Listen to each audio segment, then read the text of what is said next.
In this video, we'll be covering product details, sizing, instructions, and fabric spotlight.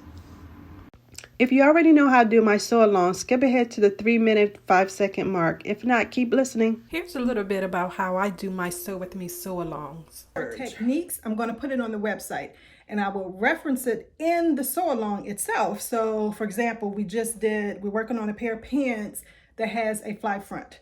So when we get to that portion in the sew along, I'll do a little bit of it, in instructions in the sew along itself, but then I'm going to refer you over to the website to go ahead and look at that video, that particular video, look it over, study it, do your own sample if you want, because I'm big on that technique binder. So go ahead and and do that. And then once you get a good hang of what that technique is, then come back onto the sew along itself and do that particular technique with the sew along. So that way we both kind of benefit. You still get the instruction of the actual sew along, step by step of how to do a particular thing. But it's less editing on my part because like I said, I'll mention it in the sew along itself, but then I'll refer you over to the website to actually find that particular technique and go ahead, review it, look at it. And then once you master it or enough to where even you sew along, at the same time and install it in that particular sew along that you're doing at that time. So hopefully that will be okay for you, because I think I just wanted to take this opportunity to thank everyone for watching my videos. I love to upload the videos. I love to share my knowledge. And I'm pretty sure that you guys love to get free content. So in order for me to keep uploading free content, I just need you to do some simple things for me, some very simple things. The first thing is just to hit the subscribe button. So just make sure that you hit that. So you're subscribed to my channel, hit the notification bell so when I upload a new video, you don't miss out and you get to see it. And then also, if there's an ad on my videos, they're typically anywhere from 10 seconds to maybe up to 2 minutes. Just go ahead and either watch it or do something else you want to do in those in that particular time that ad is running. So use the restroom, go get something to drink or something like that. Because that way, if you let that ad run, I benefit from YouTube, and that way I can still keep creating content and uploading it for free. Okay. Enough of that boring stuff. Back to the sew along. Please like, comment, and subscribe, and hit the notification bell so you don't miss a video. Okay, so we're starting our shirt series for April. And this will be our first shirt pattern. It is McCall's 7985. 7985, and we'll be doing view A for this particular one. And it looks like it has a stand collar, front band, a casing in the front, peplum or flounce for the front, for the front lower portion, set-in sleeves. The back, it just seems like it's a back yoke with one long piece in the back. There's a line here. I'm not sure if it's cut on the fold or 2 individual pieces, but it's one long piece with a tie. And the tie goes through the front casing, it looks like, and you just tie it in the back so you can cinch it as much as you want or as little as you want. The suggested fabrics are linen, cotton blends, crepe, and poplin. Okay, so just to give you an idea about that, linen. Like I said, linen could look like that. Trying to give you the description of kind of idea of what a linen finished garment would look like. Cotton blends could be anything. Could be a stiffer, more structured type of garment to a more flowy, depending on what it is. So like I was saying, if it's a cotton poly blend, it could be more of a structured, versus if it's a cotton rayon blend, it could be more of the flowy type of silhouettes. So just keep that in mind. Crepe is more of your flowy. It has like a texture most of the time on the surface of it, but it's more of a flowy type of material or fabric. Poplin, think of poplin more of could be more of a structured type garment or fabric. And think of like your a men's type of dress shirt. The ones that's not so crisp, but you can tell it's a dress shirt. You know, it'll have that type of look and that type of feel on it. So let's take a look at the body measurements and the finished garments to figure out what size you should be. So let's look at what the ease is. I'm a 44 in the bust, so that technically puts me at a 22 wide, and 22 wide for the body. And for the finished garment measurement, that's a 55 and a half. So that's 11 and a half of ease in the bust area. And again, that's just way too much ease for the bust area. Now, you know, it probably has something to do with, because you're cinching in this waist here, so they probably want some little extra fabric, you know, in that area, kind of underneath the bust. But 11 is kind of too much. So most definitely I will probably not do a 22. So let's look at the finished garment measurement. So one way that you can do it is take a tape measure and put it around your bust area, okay, what they measure, and put it at whatever the finished garment measurement was. So that was a 55 and a half, right? 55 and a half. So you'll take this and you'll put it around your body and say, ooh, you know, is that enough ease, too much ease? Keeping in mind the design of kind of what they have going on here. I'm about a 43 bust, 43, 44. So that 40, that's, so that would say I'm a 22 wide, So going down to finished garments, it's 55 and a half, right? So you take your measuring tape, and we're going to find 55 and a half, which is right here, okay? And what you're gonna do is put it around your bust, and that's a lot of movement. I don't need that much, okay? And so kind of at this point, knowing what the pattern looks like, it is not a fitted, but not a super loose either. So you do want ease, and you want more ease than your fitted garment, right? Because this would be a fitted garment with some ease, right? This kind of would be a fitted garment with some ease. So you want more than this, right? So let's take it out to maybe like this. And that is about a 40, 49, right? This is about a 49. So I'm going to look and see what is close to 49 in finished garment measurements. So it's in between a 14 and a 16. So I'm going to go up to a 16. A 14 is 48 and a half, and 16 is 50 for finished garment measurements. So I'm going to do a 16, because you can always take in the side seams if it ends up being too much for you.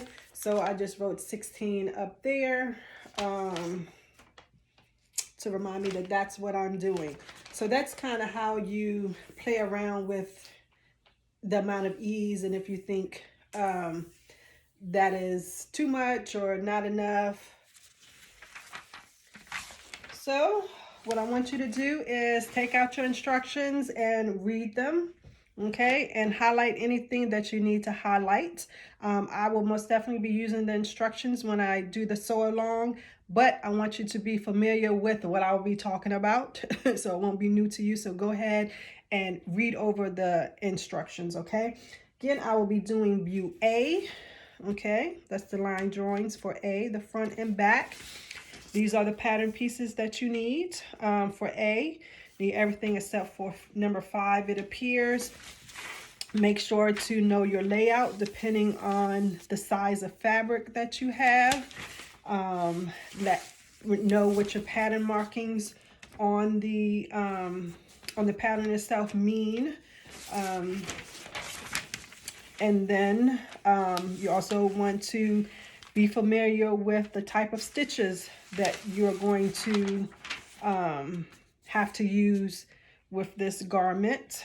So it's ease stitching, edge stitching, narrow hem, reinforced slip stitch. You're going to stay stitch, top stitch, and under stitch. Okay, if you're not familiar with those, go and check out my basic video series that's covered in there, and it's free. And then you're going to also have to know about how to take care of seam allowances when it comes to curves and corners, okay? So just make sure that you're familiar with the basics, okay? And once you get familiar with the basics, I want you to read over the instructions. I have already read over all of these instructions. There's nothing really weird or wrong or anything about the instructions. So go ahead and read over them. Now, when I get to certain areas, I may not do them exactly like the instructions because, like I mentioned, with research and everything, I found a better, efficient, quicker, simpler way in order to do a particular technique. For instance, the back yoke, I won't be doing it this way. I'll be doing another way. So just know that the instructions are fine. And as always, you can always see my website for the sewing technique itself. It's free to watch. Okay, I'll put a list of the techniques that we'll be using for this particular pattern in the description box. And so I encourage you to review those techniques prior to you starting on this project, so at least it'll be fresh in your mind if you need a refresher. Okay, so I will be doing a crepe excuse me, crepe de chine. This is 100% polyester crepe de chine. This is just my little homemade tag. And this tells me that it's 0 crosswise stretch, lengthwise stretch is 0. I have 3 yards here, and the width of it is 56 inches, and the care for me is gentle wash. Okay, so that just tells me a little bit about this fabric. I still need to pre-treat it. I'm going to pre-treat it like I will once it is a finished garment. So I'll be washing it in the gentle cycle on cold water. That's how I basically do this, and I will dry it on, I think it's called gentle or low. I can't remember which one it is. Now, the only thing when I pre-treat this, if I see, sometimes I would serge, either serge or stitch or zigzag the cut edge so it doesn't unravel. Sometimes I do, sometimes I don't, depending on if it really unravels, and this doesn't seem to be raveling too much, so I probably won't do that. It's very translucent, and I held it up to my skin, and it looks like I will be needing to do a lining for, you know, modesty. So let's go over some of the characteristics of this nice silky type of fabric. Okay, so like I said, it's a crepe de chine. Think of other silky fabrics. You can use these same things for other silky fabrics like charmeuse, 100% rayon, or crepe itself. Okay, so characteristics: it's very lightweight, it's breathable, it's fluid and drapey. Okay, where I'm trying to get a little piece so you can kind of see the drapiness. Very fluid, very drapey.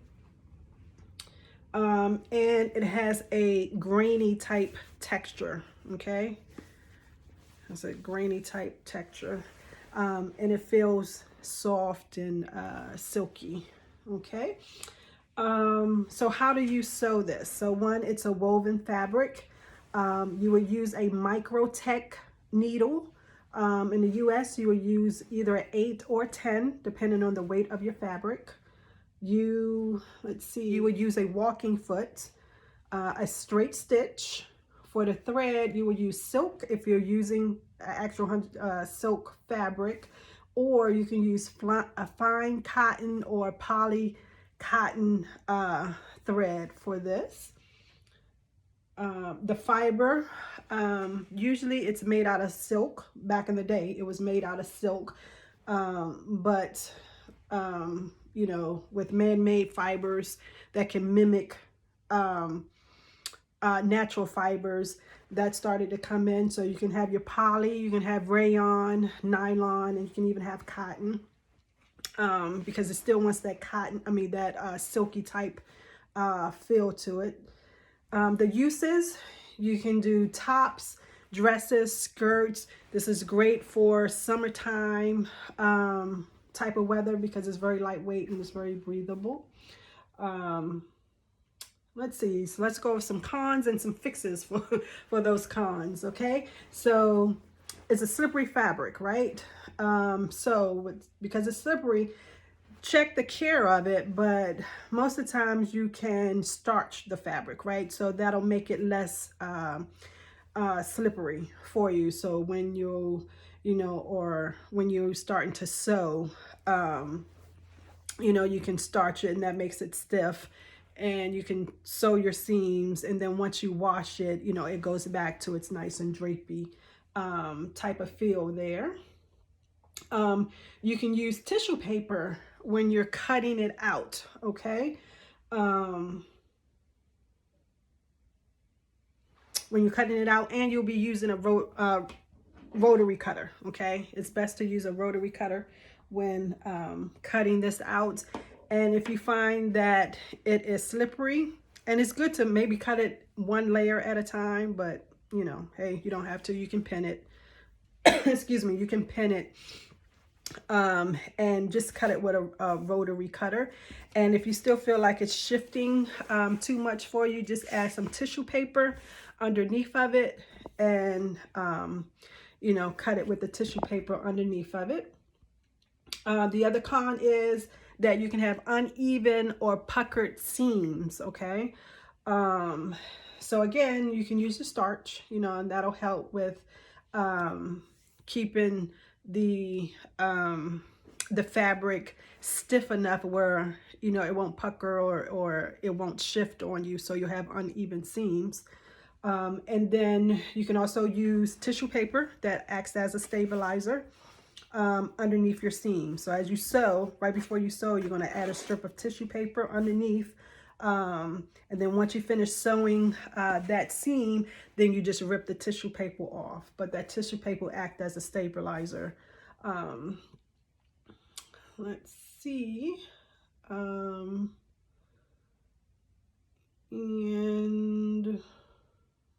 oh no, I'm just reading, sorry. And use a walking foot. Okay, so that's the other thing that you can use or you should use, is a walking foot, and that helps the seams stay even.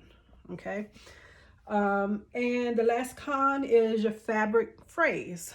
Okay, some frays more than others. Like I was saying, I was looking at this, it didn't fray too bad.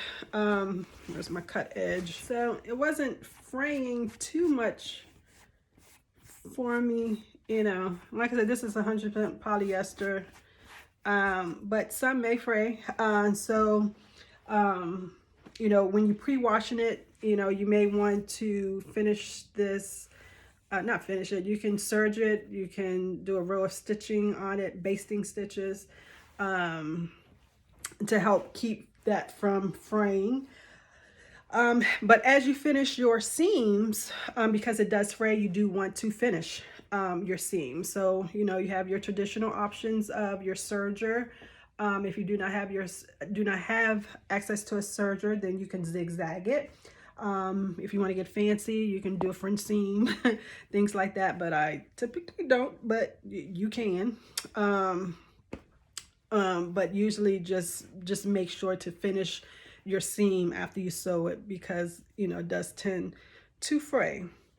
And that is all about the fabric.